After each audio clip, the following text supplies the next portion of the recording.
Senhor presidente, senhoras senadoras, senhores senadores, quem nos acompanha pela TV Senado, pela Rádio Senado, muito especialmente população do Paraná, meus eleitores e eleitoras do Estado do Paraná, a quem eu quero me dirigir muito diretamente hoje.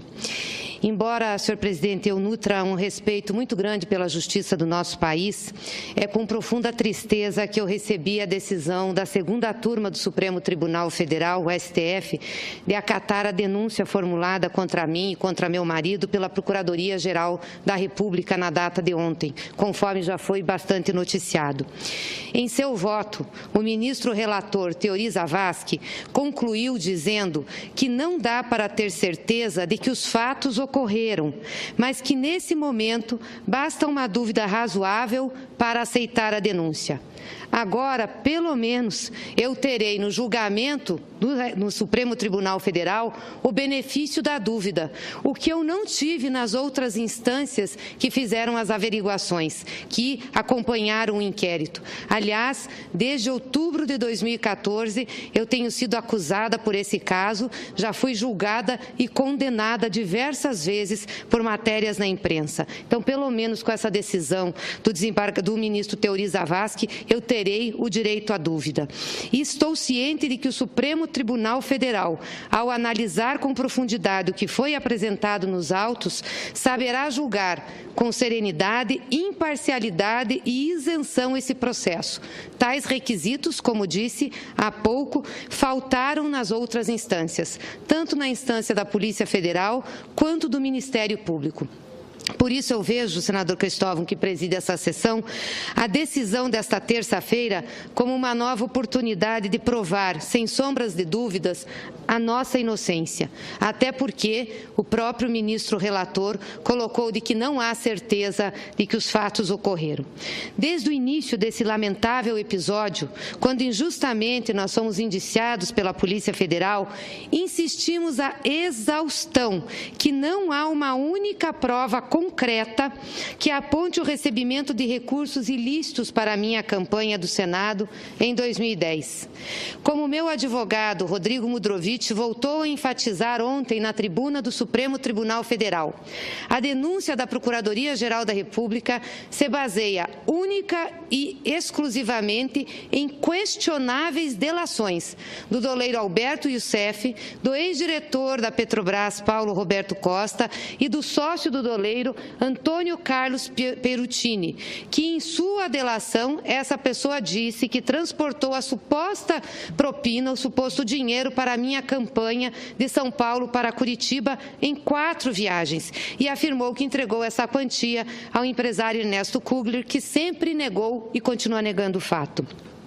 Se o senhor Perutini esteve realmente 4 vezes com o empresário, por que a Polícia Federal não obteve provas físicas desses encontros? A bem da verdade, a denúncia sequer aponta qualquer ato concreto cometido. Baseia-se apenas nas especulações, que não são compatíveis com o que se espera de uma acusação penal.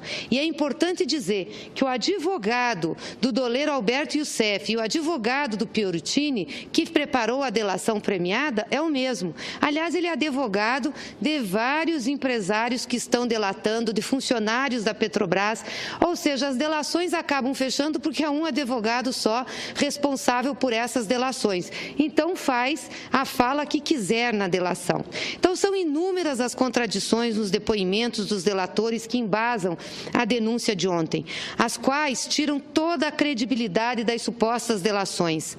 Um deles apresentou nada mais, nada menos do que 6 versões diferentes para esses fatos, o que comprova ainda mais que eles não existiram.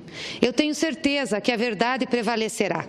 E tenho certeza também, senador Cristóvão, que em condições de normalidade política e institucional, essa denúncia nunca seria aceita pelo Supremo Tribunal Federal.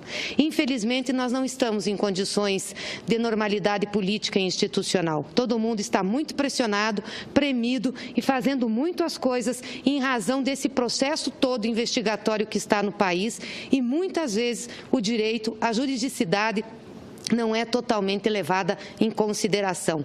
Prova disso, uma sentença que saiu no Tribunal Regional Federal do Sul do país, o juiz dizendo que sim, essa operação da Lava Jato admitia algumas exceções. Ora, no direito a gente não admite exceções. Exceções no direito criam um Estado que vai, com certeza, provocar a destituição de direitos, não só daqueles que estão sendo investigados naquele momento, mas de outros. Então, não dá para ter um estado de exceção no direito. Então, posso afirmar aqui, com certeza, em condições de normalidade política e institucional, essa denúncia não seria recebida pelo Supremo Tribunal Federal. E quero dizer a todos que me acompanham, a todos aqueles que manifestaram solidariedade, aqueles que me ligaram, que postaram solidariedade nas redes, que me mandaram força e mesmo os que criticaram. Quero dizer que eu continuarei firme e de cabeça erguida nessa luta. Eu não devo nada, portanto, eu não temo nada. E vou provar isso no Supremo Tribunal Federal.